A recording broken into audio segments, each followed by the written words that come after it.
Hello friend, YouTube की इस online class में आपका स्वागत है। आज हम पढ़ेंगे वैदिक गणित और वैदिक गणित 10th क्लास। 5 तरह के प्रश्न है वैदिक गणित में। पहला प्रश्न है अपना निखिलम विधि से भाग।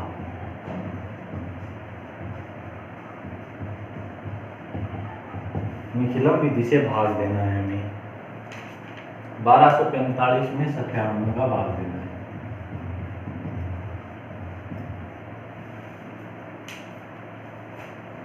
सत्तानवे का भाग देना है तो इसका आधार कितने का है? 100 का। आधार है 100 का। विचलन कितना हो जाएगा इसका? 0, 3। अब भाग देने का तरीका, आधार में जितने जीरो उतने अंक तो बाहर वाले खंड में, यानी 45 आ जाएगा बाहर वाले खंड में। अब 12 बच के वो आ जाएंगे बीच वाले खंड में। यहाँ हम लिख देंगे संख्या और विचलन।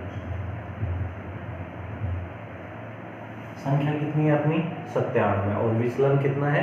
0, 3। 97 और 0। अब भाग देने का तरीका, एक का एक नीचे उतार लेंगे, एक को 0, 3 से गुणा करेंगे तो कितना आएगा? 0, 3। 2 और 0 जोड़ेंगे तो कितना आ जाएगा? 2। उसको नीचे उतार लेंगे, फिर 2 को 0, 3 से गुणा करेंगे तो 0, 6। अब इनको जोड़ देंगे, 6 और 5 से 11, 4 और 3 में 7 और 1 से 8। 12 तो आ गया अपना भागफल और 81 आ गया अपना शेषफल। 4 नंबर की वैदिक गणित आती है। इसमें 2 + 1 + 1 ऐसे करके क्वेश्चन होता है। अब इसी का एक दूसरा पॉइंट, ये पहला पॉइंट हो गया। दूसरा पॉइंट, 311 में भाग देना है 8 का। 8 का भाग देना है तो 8 का आधार कितने का आ जाएगा? 10 का। आधार आ जाएगा अपना 10। तो विचलन कितना आ जाएगा? 2, क्योंकि आधार में 1 0 है तो विचलन में एक ही अंक आएगा, 0, 2 लेने की जरूरत नहीं है। तो वही 3 खंड बना लेते हैं। यहाँ तो लिख देते हैं हम संख्या और यहाँ लिख देते हैं विचलन। संख्या है 8, विचलन है 2। अब 311 को लिखते हैं तो आधार में जितने जीरो उतने अंक तो बाहर वाले खंड में, यानी एक तो आ जाएगा बाहर वाले खंड में। बच गया 31, वो आ जाएगा बीच वाले खंड में। अब वही तरीका, 3 का 3 नीचे उतार लेंगे, 3 को 2 से गुणा करेंगे 6, 6 और 1 हो जाएगा 7, फिर 7 को 2 से गुणा करेंगे 14, 14 और 1 कितना हो जाएगा? 15। तो अपना 37 तो आया भागफल और 15 आया शेषफल। अब शेषफल आ गया, जिस संख्या का हम भाग दे रहे हैं उससे बड़ा, तो हम क्या करेंगे? जिस संख्या का भाग दे रहे हैं वो माइनस कर देंगे और भागफल में 1 की वृद्धि कर देंगे। तो ये तो हो जाएगा 38 और ये माइनस करेंगे तो 7, यानी अपना भागफल तो आ गया 38 और शेषफल आ गया 7। इसी तरह से तीसरा पॉइंट है वो आपको करना है, मैं लिख देता हूँ। तीसरा पॉइंट है 1013 में भाग देना है 88 का। आधार आ जाएगा इसका 100 और विचलन आ जाएगा 12। तो ये आप कर लेना। उसके बाद नेक्स्ट है निखिलम विधि के बाद दूसरा प्रश्न है अपना परावर्त्य विधि, जो बिल्कुल इसी की तरह से बस थोड़ा सा चेंज है।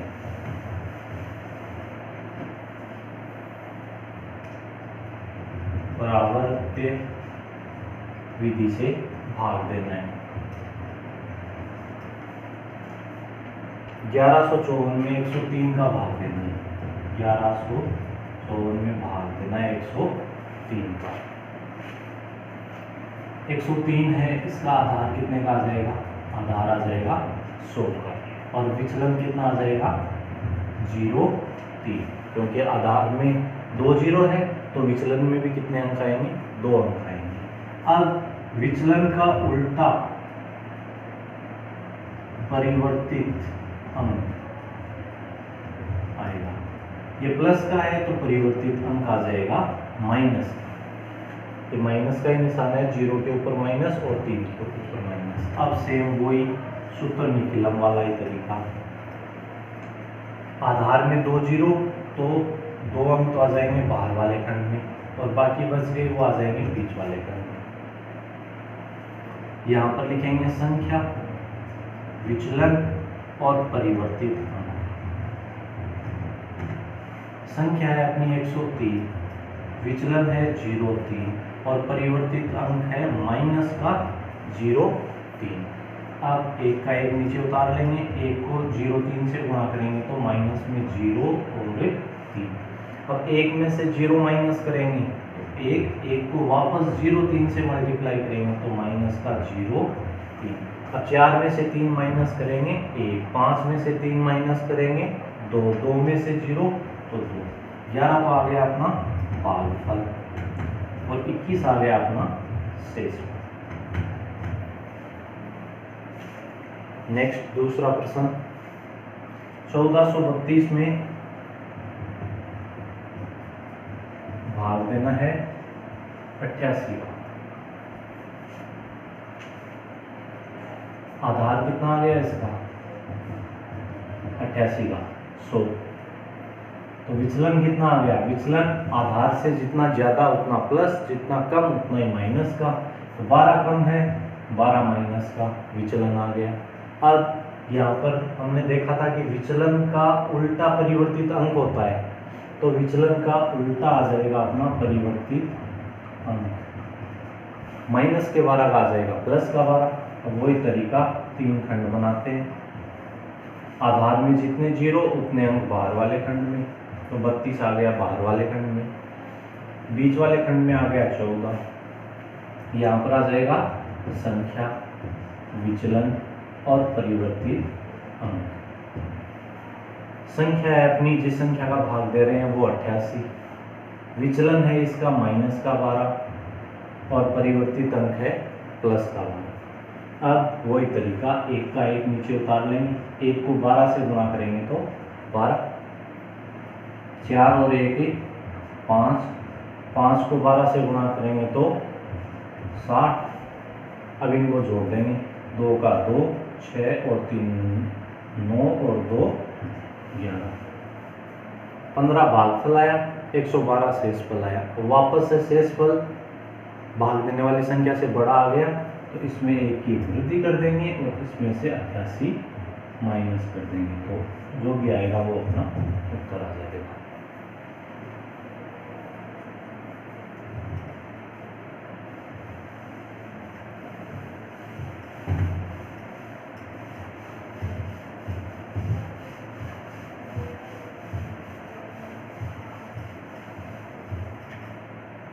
उसके बाद नेक्स्ट है निम्न का वर्ग ज्ञात कीजिए। तीसरा प्रश्न,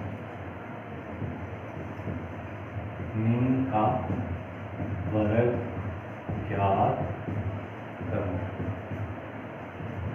वर्ग ज्ञात करना है, 103 का वर्ग ज्ञात करना है।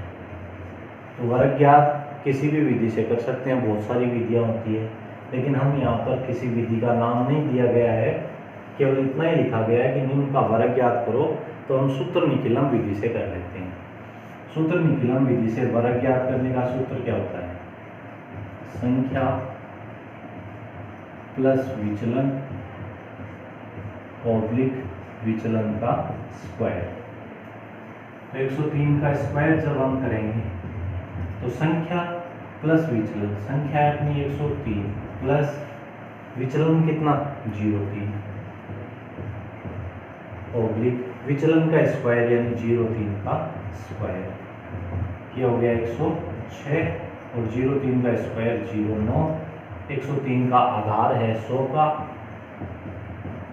100 में 2 जीरो तो अंतिम खंड में 2 अंक पहले से हैं तो डायरेक्ट ऑब्लिक हटा देंगे, 106 यह आंसर आ जाएगा। इसी तरह से दूसरा पॉइंट 95 का करना है। तो 95 का वही आधार 100 का है और विचलन कितना है इसका माइनस में 0.5। 95 का जब स्क्वायर करेंगे तो संख्या प्लस विचलन ओब्लिक विचलन का स्क्वायर। 95 प्लस माइनस सोल्व करेंगे तो क्या आएगा माइनस, 95 में से 5 माइनस करेंगे तो 90, और माइनस का स्क्वायर प्लस 5 का स्क्वायर 25। आधार में 2 जीरो, तो यहाँ 2 अंक पहले से हैं, 90 25 ही इसका आंसर आ जाएगा। तीसरा पॉइंट 204 का वर्ग करना है। वर्ग ज्ञात करने का जो सूत्र होता है यह आधार विधि से होता है। अगर उपाधार भी काम में आए तो यहाँ उपाधार अंक से गुणा और कर देते हैं। 204 है, इसमें आधार है अपना 100, उपाधार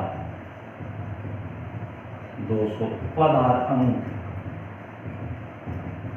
2 और विचलन 0 4।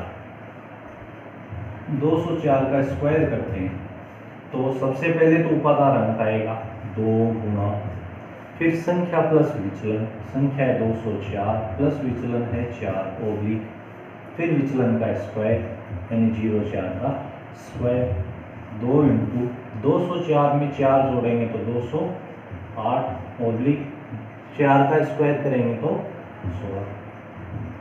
208 को 2 से गुणा करेंगे तो 416 ओब्लिक 16।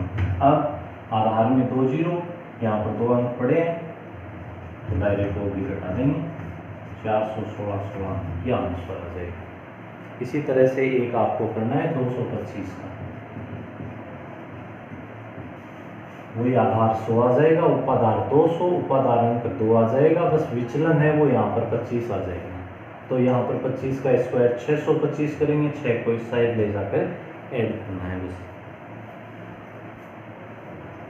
उसके बाद आगे है निम्न का घनफल ज्ञात करो।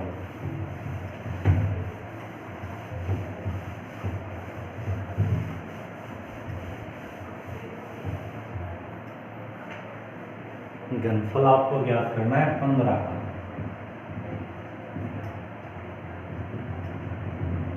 15 का घनफल ज्ञात करना है तो सबसे पहले घनफल ज्ञात करने का सूत्र देखते हैं। घनफल बराबर होता है संख्या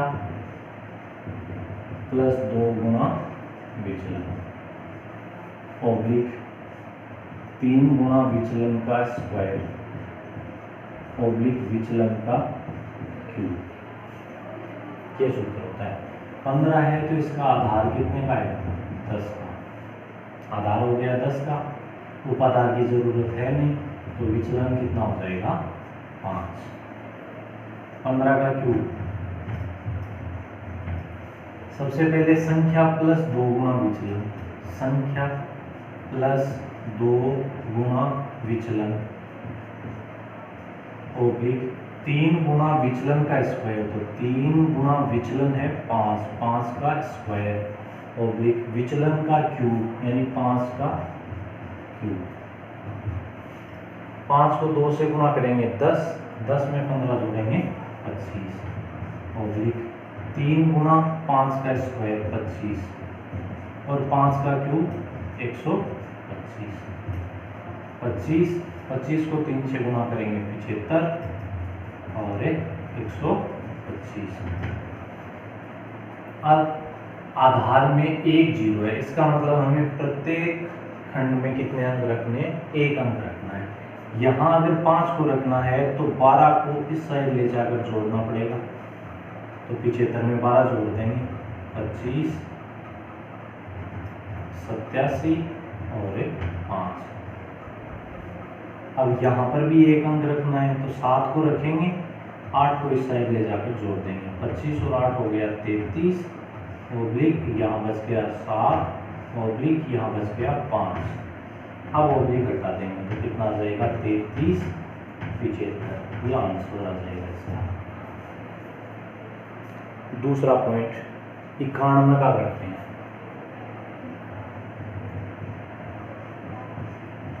91 का क्यूब करते हैं तो आधार कितना आ जाएगा अपना 100।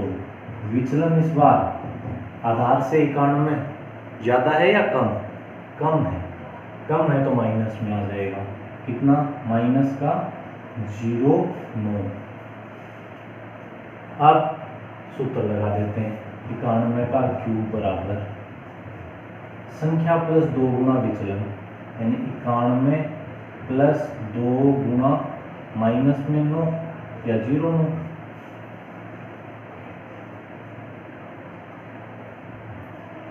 उसके बाद 3 गुना विचलन का स्क्वायर, 3 गुना माइनस 9 का स्क्वायर और ओब्लिक विचलन का क्यूब यानी माइनस 9 का क्यूब।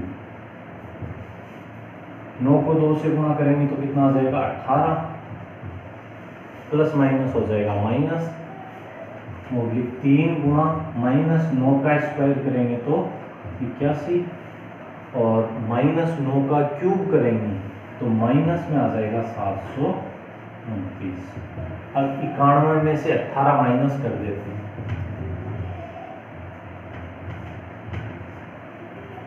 कितना बचेगा 73।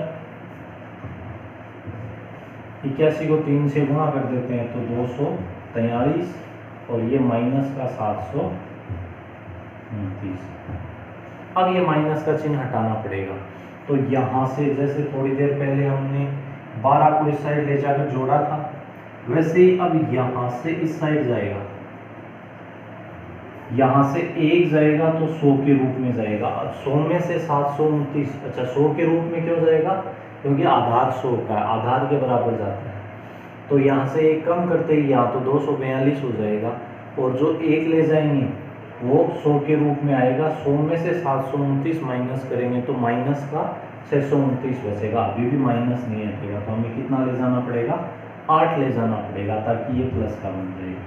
तो 73, 243 में से 8 कम कर देंगे तो 235 और यहाँ 8 ले गए तो 800 माइनस 729,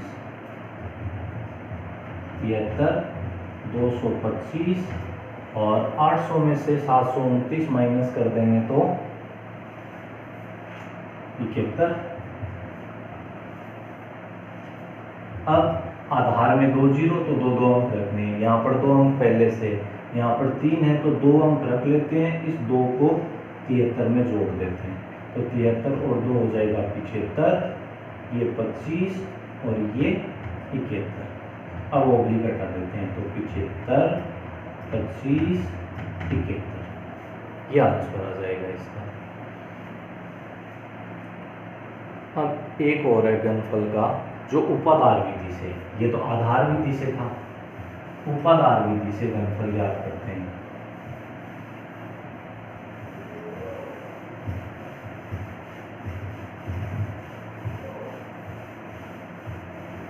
उपाधार विधि से घनफल ज्ञात करने का सूत्र बिल्कुल इसके जैसा ही है, बस यहाँ पर थोड़ा सा सेम है और यहाँ पर थोड़ा सा सेम है।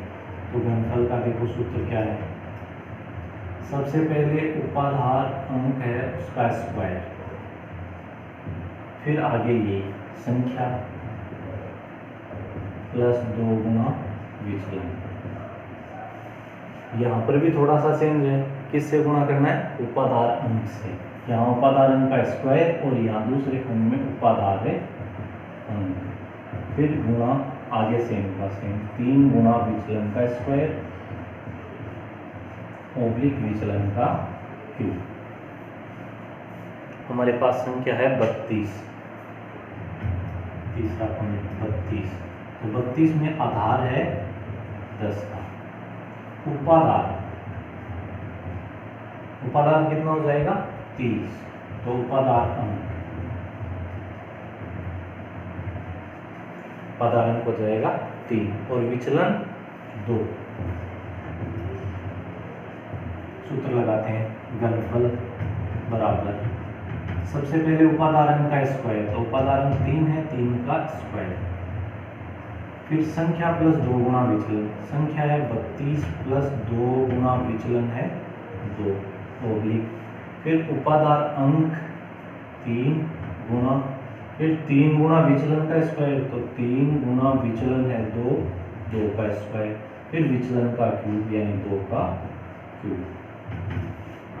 3 का स्क्वायर हो जाएगा 9, 32 प्लस 2 गुना 2 4, 32 और 4 1 36, 3 गुणा 3 9 और 2 का स्क्वायर 4, तो कितना हो जाएगा 36 और 2 का क्यूब हो गया 8।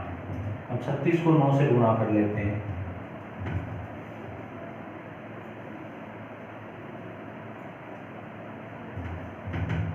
तीन सौ 24, 36 और 8। अब ओब्लिक हटाते हैं तो आधार देखते हैं। आधार में है अपने पास 1 0, तो प्रत्येक खंड में हमें एक अंक रखना पड़ेगा।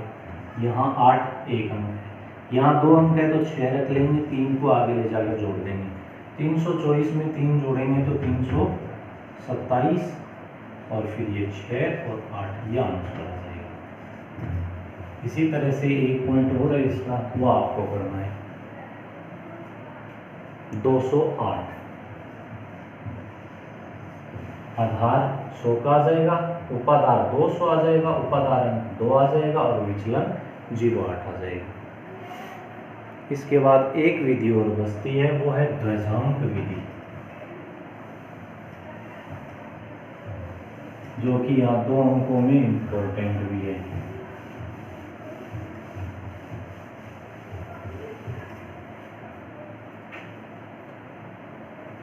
पैंतालीस सौ 4532 में भाग देना है 112।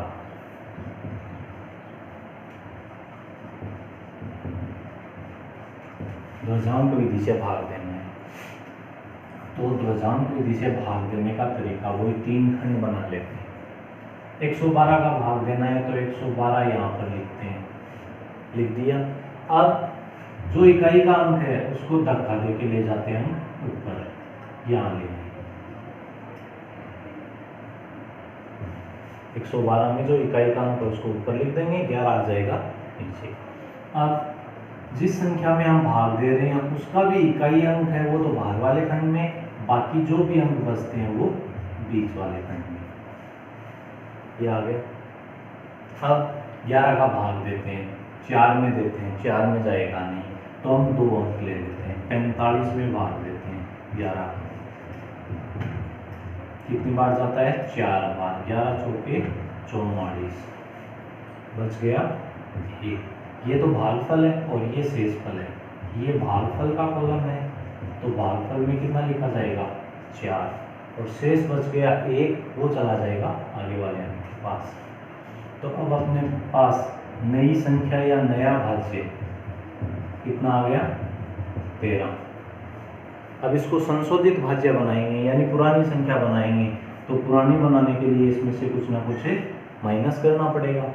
13 में से कितना माइनस करेंगे, इनको गुणा करके, 4 को 2 से गुणा करेंगे 8, ये माइनस करेंगे तो कितना बचेगा 5। अब संशोधित भाज्य प्राप्त हो गया हमें, तो भाग देना जरूरी है, भले ही कितनी बार भाग जाए। तो 11 का भाग देंगे, जाएगा नहीं एक बार भी तो हम 0 बार भाग दे देंगे और वापस से 5 ही शेष पर रख लेंगे। 0 बार भाग दिया वो यहाँ पर आ गया, जो शेष बचा वो आगे वाले अंक के पास। तो अब अपने पास जो नया भाज्य है वो कितना आ गया 52। अब नए भाज्य को संशोधित भाज्य बनाना है, 2 को 0 से गुणा करेंगे तो कितना आएगा 0, वो इसमें से माइनस कर देंगे तो अपने पास बचेगा 52। यह आ गया अपना शेषफल। तो भागफल आ गया अपना 40 और शेषफल आ गया अपना 52। इसी तरह से इसका एक पॉइंट और कर लेते हैं। 1234 में 42 का भाग देना है।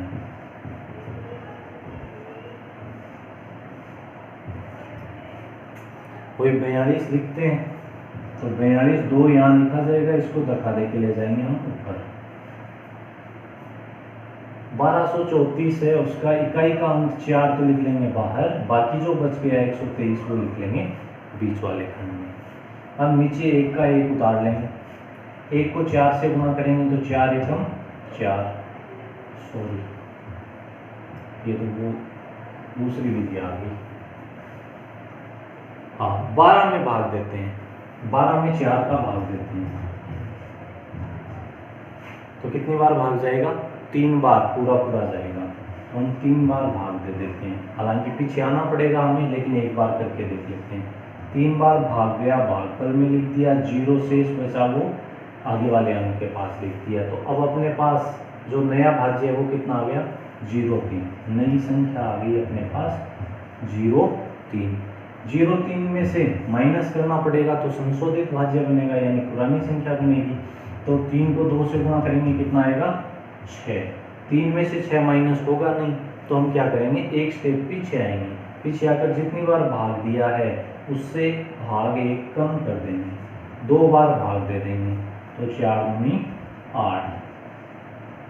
माइनस करेंगे तो कितना बचेगा, 4। 2 आ जाएगा यहाँ पर, 4 आ जाएगा यहाँ। अब अपने पास जो नया भाज्य है वो कितना आ जाएगा, 43 आ जाएगा। 43 में से कितना माइनस करेंगे, 2 दूनी 4 माइनस करेंगे। 43 में से 4 माइनस करेंगे, 39 बचेगा। 39 में अब 4 का भाग देना है, तो कितनी बार भाग गया, 9 बार। 9 चौके 36 और 3 शेष बच गया। 9 बार भाग गया, वो यहाँ पर आ जाएगा। जो 3 शेष बचा वो यहाँ पर आ जाएगा। अब जब अंतिम खंड में आप चले गए हो तो आपको केवल संशोधित भाज्य ही प्राप्त करना है। तो 34 में से हम कितना माइनस कर देंगे, 9 दूनी 18 माइनस कर देंगे। ये अपना आ जाएगा भागफल और ये आ जाएगा अपना शेष। तो वैदिक गणित में ये केवल 5 ही तरह के प्रश्न थे। पहला सूत्र निकलन विधि से भाग देना, दूसरा परावर्त्य विधि द्वारा भाग देना, तीसरा किसी संख्या का वर्ग ज्ञात करना, चौथा किसी संख्या का घनफल ज्ञात करना और पांचवा ध्वजांक विधि से भाग देना। इसके अलावा जो छोटे प्रश्न बनते हैं 1 नंबर के,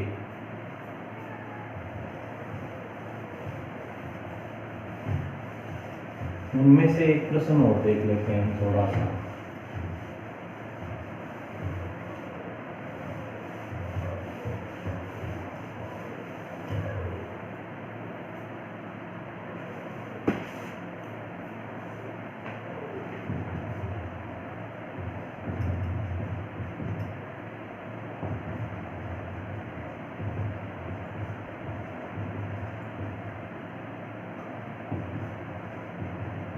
ये समीकरण दे रखा है, इस समीकरण को सरल करना है हमें।